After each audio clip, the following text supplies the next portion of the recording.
Hello friends, कैसे हो आप सब। मैं मानवी कटारिया आज आपके लिए सीडीपी की थ्योरीज लेके आई हूँ। इसमें से कुछ थ्योरी तो अपनी पहले हो चुकी थी, आज जो बची हुई हैं उनमें से देखते हैं हम। तो फर्स्ट है हमारी स्किनर व पुनर्बलन। स्किनर हैं, ये अमेरिका के मूल निवासी थे। इन्होंने पुनर्बलन की अवधारणा दी, यानी जो बीएफ स्किनर हैं इन्होंने पुनर्बलन के बारे में बताया। जो पुनर्बलन शब्द है उसके बारे में, पुनर्बलन का सिद्धांत है वो सीएल हल ने दिया था, जबकि पुनर्बलन शब्द है या अवधारणा है वो किसने, बीएफ स्किनर ने दी थी। इनका सिद्धांत था सक्रिय अनुक्रिया अनुबंधन, यानी ऑपरेंट कंडीशनिंग थ्योरी।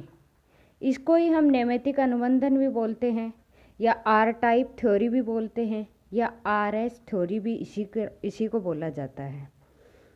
तो जो ये स्किनर साहब थे, इन्होंने रेट तथा पिजन यानी चूहा व कबूतर इन पर अपना प्रयोग किया था। दाने के रूप में, अनाज के जो दाने होते हैं, इसने उद्दीपक के रूप में रखा था दानों को। यह थ्योरी है वो रेस्पॉन्स पर आधारित है, इसीलिए इसको आर टाइप थ्योरी कहा जाता है। रिस्पॉन्स पर कैसे कि एक तो होता है उद्दीपक, एक होता है अनुक्रिया। जो उद्दीपक होता है वो लक्ष्य होता है, तो लक्ष्य के लिए जब अनुक्रिया की जाती है तो वो क्या है, आर एस हो जाता है या एस आर। लेकिन इसमें क्या होता है, उद्दीपक ना होकर पहले अनुक्रिया की जाती है, बाद में उद्दीपक को दिखाया जाता है। तो ये रिस्पॉन्स पर आधारित है, इसलिए इसको क्या बोला जाता है, आर टाइप थ्योरी। इसमें दो वर्ड अपने आते हैं कि रिवॉर्ड एंड पनिशमेंट, यानी पुरस्कार व सजा। जो स्किनर साहब हैं इन्होंने नाम दिया था पुरस्कार व सजा। इसी को पॉजिटिव और नेगेटिव दो वर्डों में बताया है। तो रिवॉर्ड देखिए, एक तो कंटिन्यूस होता है, एक तो सतत रिवॉर्ड देते हैं हम बच्चे को, लगातार देते रहते हैं, आज दे दिया, कल दे दिया, परसों दे दिया, यानी रेगुलर चलता रहता है। दूसरा है आंशिक या पार्शियल रिवॉर्ड, कि बीच में वो बच्चे को कभी कभी देते हैं। इस जो पार्शियल या आंशिक रिवॉर्ड होता है, इसको हमने फिर से दो भागों में डिवाइड किया है। एक तो होता है रेशियो और दूसरा होता है इंटरवल। जो रेशियो वाला होता है वो किस पर करता है, क्वांटिटी पर, कि कितनी मात्रा में दिया है, क्वांटिटी पर डिपेंड करता है। और जो इंटरवल वाला होता है वो किस पर डिपेंड करता है, टाइम पर, यानी हम बच्चे को कितने टाइम के बाद में, उसमें टाइम दिया हुआ रहता है। वो टाइम अब फिक्स भी हो सकता है, अगर फिक्स है तो वो निश्चित अंतराल है, और अगर बीच बीच में है तो वो वेरिएबल के रूप में हो जाएगा। ऐसे ही जो रेशियो वाला है, अगर फिक्स है तो वो निश्चित में हो जाएगा, और वेरिएबल यानी चर है, परिवर्तन है, तो वो बीच बीच में देते हैं। तो देखिए इसको कि पुनर्बलन अवधारणा बीएफ स्किनर के द्वारा दी गई। सक्रिय अनुक्रिया अनुबंधन, ऑपरेंट थ्योरी या नैमित्तिक अनुबंधन भी इसको बोला जाता है, या आप इसको आर टाइप थ्योरी या एक और लिख लीजिए, आर एस टाइप थ्योरी भी इसको बोला जाता है। फिर नेक्स्ट है रेट या पिजन पर एक्सपेरिमेंट है, और इसमें अगर आप लिखना चाहो तो उद्दीपक के रूप में अनाज के दाने हैं। रिस्पॉन्स पर आधारित है, रिवॉर्ड एंड पनिशमेंट, यानी पुरस्कार व सजा। जो रिवॉर्ड और पनिशमेंट होता है ये पॉजिटिव भी हो सकता है, नेगेटिव भी हो सकता है। अब देखिए, रिवॉर्ड को फिर से दो भागों में डिवाइड किया गया है। एक तो सतत कंटिन्यूस, जो लगातार आप दे रहे हो, बीच में रुक नहीं रहे हो, और दूसरा क्या है, पार्शियल या ये आंशिक। फिर इस आंशिक को दो भागों में डिवाइड किया गया है, एक तो अनुपात और दूसरा है अंतराल। जो अनुपात वाला है, रेशियो वाला है, इसको निश्चित भी बोल सकते हैं, और दूसरा है चर यानी परिवर्तन वाला, वेरिएबल। और अंतराल वाला भी ऐसे ही होता है, एक तो फिक्स होता है, एक वेरिएबल होता है। तो रेशियो क्या करता है, क्वांटिटी पर आधारित होता है, जबकि इंटरवल होता है वो समय या टाइम पर आधारित होता है। जहाँ भी आपको क्वांटिटी की बात दी जाएगी या संख्या की बात दी जाती है वो क्या है, रेशियो। और जहाँ पर भी आपको टाइम दिया जाएगा कि 1 महीना है, 1 महीने की जैसे बात दी जाती है, अंतराल की बात दी जाती है, वहाँ पर क्या है, अंतराल आ जाएगा आपका। तो इसमें बेटर रिवॉर्ड कौन सा होता है, कंटिन्यूअस और पार्शियल में पार्शियल वाला होता है वो बेटर रिवॉर्ड होता है। और पार्शियल में भी कौन सा, आपको बीच बीच में देना है, रेगुलर नहीं देना है। तो इसके 4 चरण होते हैं, शेपिंग, आकृतिकरण, चेनिंग, जनरलाइजेशन और विभेदन। ये जो रिवॉर्ड वाला है ये इम्पोर्टेंट है, इसको देख लेना, थोड़ा पूछा जाता है हर बार इसमें से। दूसरा है अपना लेव वाइगोत्स्की। ये लेव वाइगोत्स्की हैं, ये भी क्या, अमेरिका के मूल निवासी थे। इनका एक सिद्धांत है सामाजिक सांस्कृतिक सिद्धांत। एक ट्रिक है कि जब भी लेव वाइगोत्स्की के बारे में पूछा जाएगा उसमें या तो आपको समाज मिलेगा देखने को, या आपको संस्कृति शब्द मिलेगा, या फिर एक शब्द और है भाषा। इन तीनों में से एक नाम जरूर आपको देखने को मिलेगा। ये आप जब भी आपको लेव वाइगोत्स्की पूछे तीनों में से एक नाम मिले, आंख बंद करके टिक कर देना, क्योंकि हर बार यही चीज़ पूछी जाती है इसकी। और ज़्यादा से ज़्यादा ये कहाँ के थे, अमेरिका के मूल निवासी। और फिर इसमें 3 वर्ड दिए जाते हैं, एक तो आपका स्केप फोल्डिंग होता है, एक ZPD होता है और एक MKO। ZPD और स्केप फोल्डिंग के बारे में ज़्यादा पूछा जाएगा। ZPD यानी जोन ऑफ प्रॉक्सिमल डिस्टेंस, और स्केप फोल्डिंग जो बच्चे को हम टेम्परेरी हेल्प देते हैं, गाइडेंस देते हैं, सपोर्ट देते हैं, वो। लेव वाइगोत्स्की थे, ये रचनावादी भी थे। रचनावादी में 3 नाम आते हैं, एक ब्रूनर का आता है, पियाजे का आता है और तीसरा किसका, लेव वाइगोत्स्की का आता है। तो देखिए इसको, लेव वाइगोत्स्की सिद्धांत है सामाजिक सांस्कृतिक सिद्धांत। इसमें ये निवासी हैं अमेरिका के। इनका फर्स्ट है ढांचा निर्माण या स्केप फोल्डिंग। बच्चे को अस्थायी या टेम्परेरी दी जाने वाली सहायता। इस सहायता में आपको कहीं पर भी सपोर्ट नाम आ सकता है, हेल्प का नाम आ सकता है, गाइडेंस का नाम आ सकता है। क्योंकि सीटेट का अगर एग्ज़ाम आप दे रहे हो तो इनमें से ये क्वेश्चन लेव वाइगोत्स्की में से मिलेगा ही मिलेगा। तो कहीं पर भी आपको बच्चे को अस्थायी यानी अस्थायी टेम्परेरी हमें बच्चों को क्या देनी है, हेल्प देनी है, सपोर्ट या गाइडेंस, तीनों में से एक नाम आ सकता है। तो वो आप समझ जाना कि स्केप फोल्डिंग के बारे में बात कर रहा है। इस ढांचा निर्माण को हम पाड़ भी बोल सकते हैं, लेकिन हिंदी में टर्म याद करने से बेटर है कि आप इंग्लिश में करो। स्केप फोल्डिंग ही रहेगा इंग्लिश में, और हिंदी में आपको पाड़ भी दे सकता है या ढांचा निर्माण भी दे सकता है। सेकंड है ZPD, zone of proximal distance. इसका नाम पूछ सकता है पूरा। इसके बारे में देखिए, संभावित विकास और वास्तविक विकास के बीच का जो अंतर होता है उसको हम क्या कहते हैं, ZPD। कोई बच्चा है, उसका संभावित विकास तो कितना है, 90 है, और वास्तविक यानी वो थोड़ी सी कोशिश करेगा तो वो कितने पर पहुंच जाएगा, 120 तक।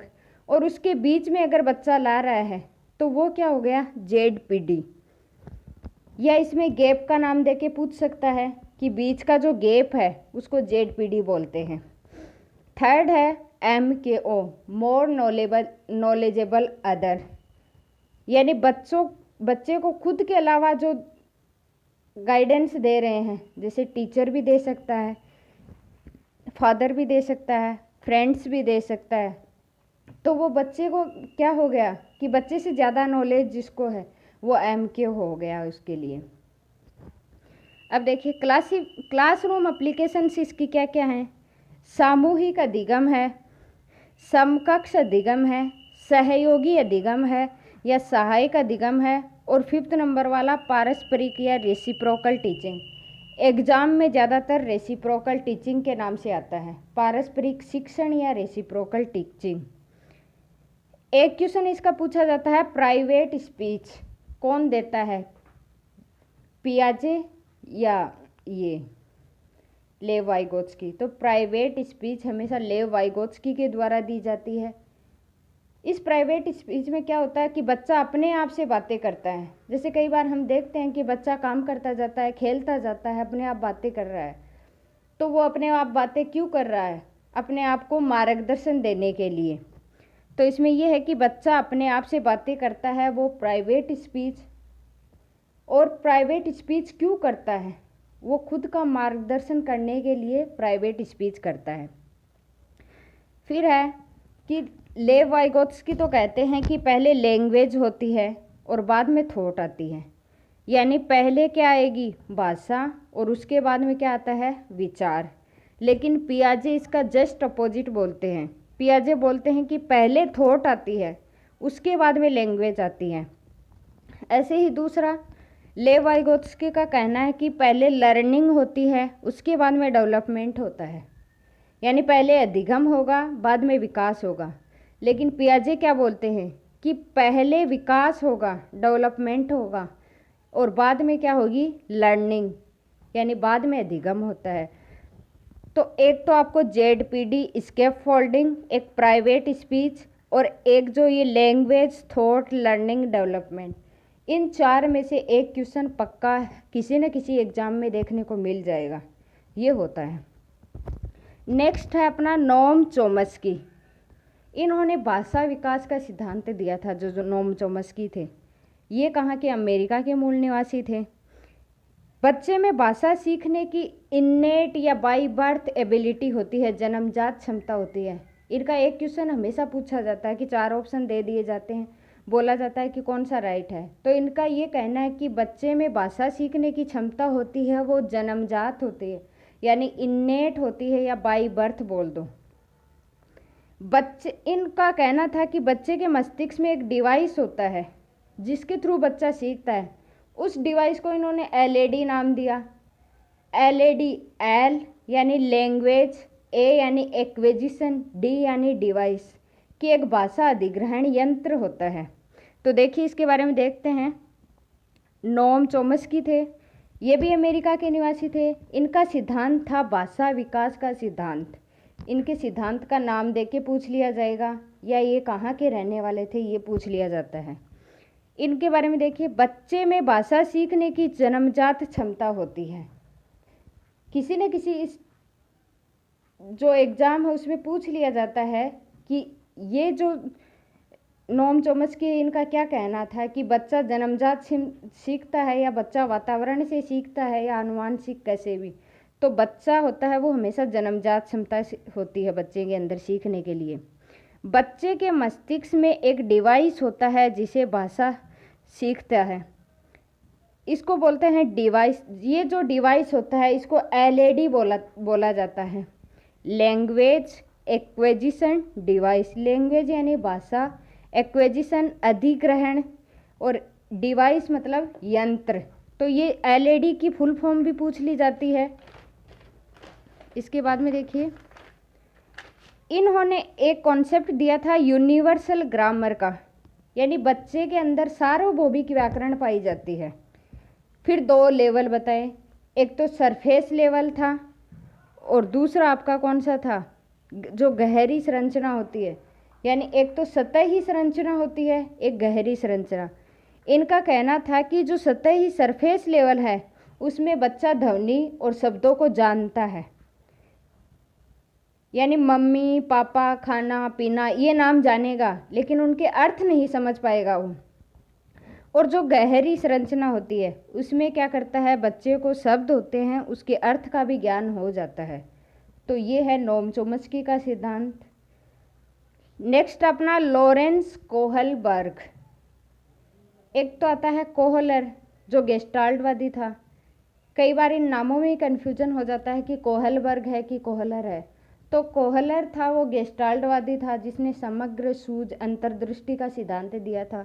और ये है लॉरेंस कोहलबर्ग, जिसने स्टेज बताई हैं अलग अलग। इनका सिद्धांत था मोरल डेवलपमेंट या नैतिक विकास का सिद्धांत।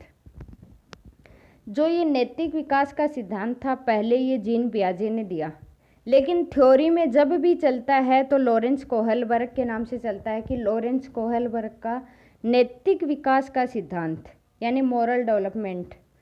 ये निवासी थे अमेरिका के। इन्होंने छोटी छोटी कहानियाँ लिखी थी। जैसे इस पे एक कहानी है, हिंज के नाम से एक कहानी प्रसिद्ध है। ये हिंज एक यूरोप का रहने वाला था। इसकी बीवी एक बार बीमार हो जाती है, तो उसकी जो दवाई बनाता है, इसकी बीवी की जो बीमारी होती है उसके लिए जो दवाई बनाता है फार्मिस्ट, वो क्या करता है, वो एक अकेला ही ऐसा होता है जिसके पास वो दवाई होती है। अब डॉक्टर ने कह दिया था कि या तो वो दवाई लेके आओ या फिर आपकी बीवी मर जाएगी। तो ये बेचारा क्या करता है कि दवाई लेने के लिए उस फार्मिस्ट के पास में जाता है, उससे बोलता है कि भाई मुझे दवाई दे दो। वो फार्मिस्ट कहता है नहीं, मैंने तो दवाई बनाई है, तो मैं इससे 10 गुना रुपये, मतलब 10 गुना ज़्यादा रुपए लूँगा। जो दवाई के दाम मैंने लगाए हैं दवाई पर, उससे 10 गुना ज़्यादा रुपए लूँगा। तो ये क्या करता है, सोच में पड़ जाता है। फिर ये दवाई को क्या कर लेता है, चोरी कर लेता है। और वो दवाई चोरी करता है तो इसकी बीवी बच जाती है, वो दवाई काम कर जाती है उसके। अब इसमें ये पूछा गया है कि नैतिकता पर आधारित है ये, कि अगर हिंज चोरी करता, बच्चों से पूछा जाता है सवाल कि अगर हिंज चोरी करता तो क्या उसने सही किया है, और अगर वो हिंज चोरी नहीं करता तो भी क्या वो सही करता क्या। तो देखिए, मोरल डेवलपमेंट यानी नैतिक विकास का सिद्धांत निवासी है अमेरिका का। नैतिक दुविधा, मोरल डिलेमा, सही और गलत के बारे में डिसीजन लेना। इसमें 2 शब्द हैं, एक तो नैतिक दुविधा है, एक नैतिक तर्कना है। तो नैतिक दुविधा है ये है कि हिंज को एक डिसीजन लेना था कि वो दवाई चोरी करे कि नहीं करे। अगर वो चोरी करेगा तो उसे सज़ा हो जाएगी, और अगर वो चोरी नहीं करेगा तो उसकी बीवी मर जाएगी। तो उसको क्या करना था, डिसीजन लेना था। तो ये तो नैतिक दुविधा हो गई कि दुविधा आ गई उसके सामने, वो क्या करे। फिर सेकंड है अपना नैतिक तर्कना यानी मोरल रीजनिंग, सही और गलत में से किसी एक को चुनना। तो इसने क्या किया, सही और गलत में से एक को चुन लिया कि चाहे सही हो या गलत हो, इसको लगा कि मुझे बचाना चाहिए उसे, तो इसने उस दवाई की चोरी कर ली, यानी एक चीज़ का चुनाव कर लिया। तो ये क्या है, नैतिक तर्कना। अब ये तो देखिए कहानी के बारे में था। ऐसे ही हम 2 एग्ज़ाम हमारी एक दिन आ जाती हैं। जैसे उसी दिन तो रीट की एग्ज़ाम होती है, उसी दिन आपकी एसएससी या रेलवे की किसी एग्ज़ाम हो जाती है। तो 2 एग्ज़ाम अपनी एक दिन आ जाती हैं। तो हम दोनों के बारे में डिसीजन लेते हैं कि अब क्या करें। वो तो हो गई अपनी नैतिक दुविधा, सही और गलत के बारे में, कि रीट की एग्ज़ाम दूं कि रेलवे की एग्ज़ाम दूं। वो अपने सामने नैतिक दुविधा है, दुविधा आ रही है एक, और उसमें से हम एक चीज़ का चुनाव कर लेते हैं कि नहीं, मुझे रीट वाली देनी है। रेलवे की तो निकलती रहती है, रीट कई साल से होती है, तो मैं रीट की दे दूं। तो वो क्या हो गया, आपने एक डिसीजन ले लिया उस चीज़ के बारे में, एक निर्णय ले लिया उन दोनों में से। तो वो आपके सामने नैतिक तर्कना हो गई, यानी रीजनिंग का काम कर गई। अब है इसमें 3 स्टेज बताई हैं और 6 लेवल बताए हैं। देखिए, पहला है प्री कन्वेंशनल स्टेज या पूर्व परंपरागत अवस्था या प्राक परंपरागत अवस्था भी इसको बोलते हैं। इसका जो टाइम पीरियड होता है वो 4 से 10 साल तक के बच्चे के लिए होता है। क्यों? क्योंकि 4 से 10 साल तक का बच्चा, अगर हम 0 से 4 साल तक के बच्चे के बारे में कहेंगे तो उसमें नैतिकता का अभाव होता है कि बच्चा जानता ही नहीं क्या नैतिकता है, इसलिए 4 से 10 साल तक के बच्चों के बारे में बताया है। तो नैतिकता शून्य होती है 0 से 4 साल तक के बच्चों में। नैतिक तर्कना दूसरे लोगों के मानकों के अनुसार होती है, यानी जो हम डिसीजन ले रहे हैं वो अपने मम्मी पापा या परिवार का और कोई सदस्य होता है उनके अनुसार होती है। इसमें भी 2 लेवल बताए हैं, एक तो दंड व आज्ञा पालन और दूसरा है साधनात्मक या लालच। तो दंड या आज्ञा पालन, हमारे अंदर नैतिकता शून्य होती, जो छोटा बच्चा होता है 4 से 10 साल का, उसके अंदर नैतिकता शून्य होगी। तो बच्चे को कहा जाता है कि कोई आता है, जैसे हमारे घर में, तो छोटे बच्चे को सिखाया जाता है तुम उसके धोख खाना, ये करना, वो करना। अगर बच्चा सोचता है मैं धोख नहीं खाऊंगा, तो ज्यों ही ये मेहमान घर से जाएगा तो उसके बाद में अपनी धुलाई शुरू हो जाएगी। इससे अच्छा तो धोख खा ही लेते हैं। तो वो आज्ञा पाल दंड के प्रभाव से क्या करता है, धोख वगैरह खाना सीखता है। नैतिकता का यानी प्रभाव उस पर आता है। दूसरी है साधनात्मक लालच, कि बच्चा स्कूल में जाता है तो किसी ने अगर बच्चे का पेन तोड़ दिया तो वो भी क्या करेगा, उसका पेन तोड़ेगा। यानी जैसा दूसरे ने किया वैसा का वैसा वो करेगा। कोई बच्चा अगर उसका टिफ़िन खा रहा है तो वो कहेगा कि कल तुमने मेरा टिफ़िन खाया था ना, आज मैं तुम्हारा टिफ़िन खाऊंगा। तो जैसा का तैसे की अवस्था भी इसको बोला जाता है। सेकंड है कन्वेंशनल स्टेज, यानी परंपरागत अवस्था। ये कितने हैं, 10 से 13 साल तक के बच्चों में होती है। इसमें सही और गलत का निर्णय कौन लेता है, समाज। यानी 10 से 13 साल तक के बच्चे होते हैं, वो सही गलत का निर्णय कौन लेगा, उनका समाज है, जो सोसाइटी के लोग हैं, आस पड़ोस वाले हैं, विद्यालय के जो लोग हैं वो। इसमें भी 2 लेवल हैं, एक अच्छा लड़का या अच्छा लड़की, या फिर प्रशंसा वाले। कोई भी बच्चे से हम काम करवाएंगे तो कहेंगे कि जाओ ये पानी का लोटा लेके आओ। बच्चा लाता है तो बहुत good, very good very good, बहुत अच्छे। और अगर नहीं लाता है तो उसकी हम बुराई स्टार्ट करते हैं। तो बच्चे से काम करवाएंगे इस स्टेज में हम, तो उसकी प्रशंसा कर करके करवाएंगे, तो इसको प्रशंसा की अवस्था भी कहा जाता है। सेकंड है कानून या व्यवस्था, कि कहीं भी जा रहे हैं तो बच्चा ऐसे सोचता है कि अगर मैं ट्रैफिक नियम जैसे होते हैं तो उनकी पालना नहीं करता है, तो वो सोचता है कि अगर इस रेड लाइट पर किसी का एक्सीडेंट हो गया था तो मैं भी इन नियमों का पालन नहीं करूँगा, तो मेरे साथ भी ऐसा हो सकता है। तो वो कानून और व्यवस्था से क्या होता है, उसके अंदर डर रहता है। थर्ड कौन सी है, ये पश्च परंपरागत, यानी पोस्ट कन्वेंशनल स्टेज। ये 13 साल से ऊपर के बच्चों में होती है, यानी अब क्या है, किशोरावस्था आ गई।